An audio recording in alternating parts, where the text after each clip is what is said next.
Ijtimoiy tarmoqlarda poytaxtimizning Mirzo Ulug'bek tumani Qorasuv mavzesidagi 275-maktabda o'qituvchining 9-sinf o'quvchisiga qo'l ko'targani aks etgan video tarqalib, bu keng jamoatchilikning muhokamalariga sabab bo'ldi.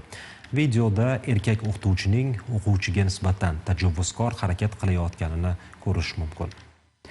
Aniqlanishicha, o'quvchi dars jarayonida o'qituvchi tomonidan berilgan ko'rsatmani bajarmasdan dars mashg'ulotlarini o'tkazilishiga xalaqit bergan. Muxbirimiz Mo'tabar Nurmuhammedova ushbu noxush voqea tafsilotlarini o'rgandi.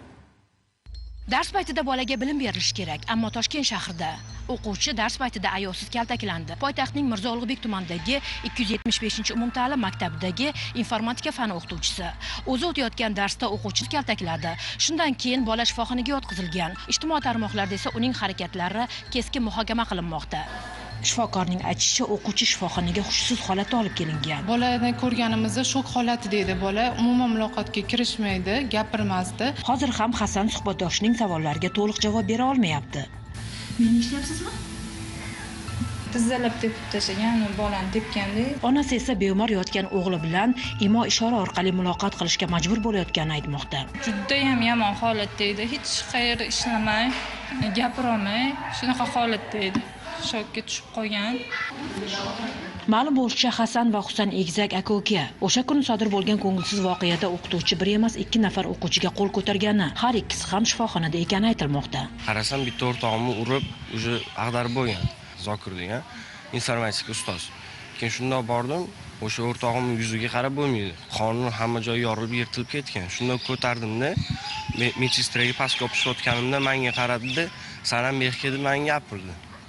Keyin men hozir buni qo'yib kelay dedim-da, pastga tushayotganimda o'sha Rizqiddin o'rtog'im yana orqasidan tepib qoldi. O'sha pastga qo'yib, qonlarimni artib chiqaman degunimcha bitta yana og'aynim keldi-da, "U yerda Hasanni urdi" dedi.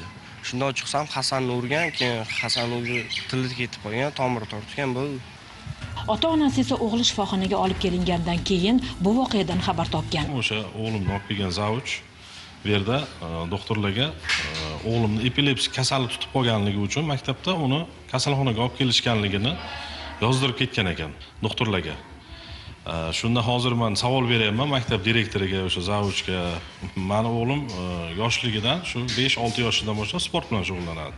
Hech qanaqa epilepsik kasalligi bo'lmagan, kuzatilmagan, Hasanda ham, Husanda ham. Hozir endi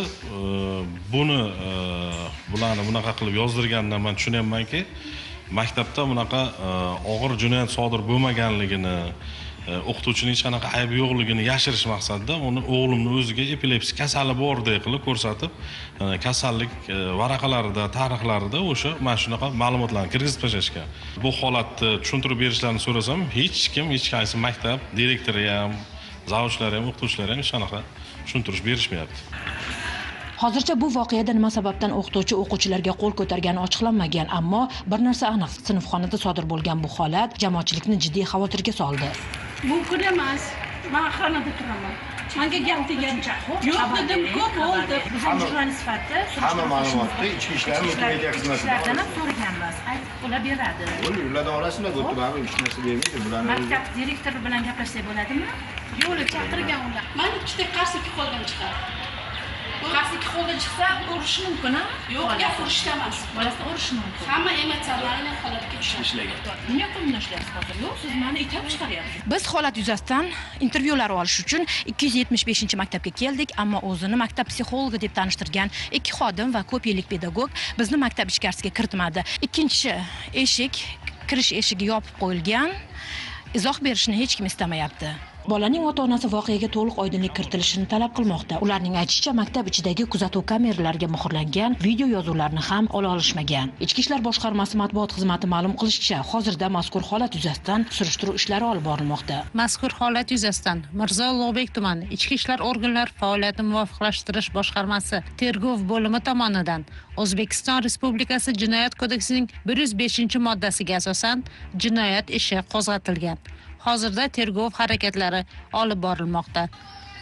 Mo'tabar Nurmuhammedova, Husan Jumanazarov, Zohidjon Mamasoliyev, Toshkent.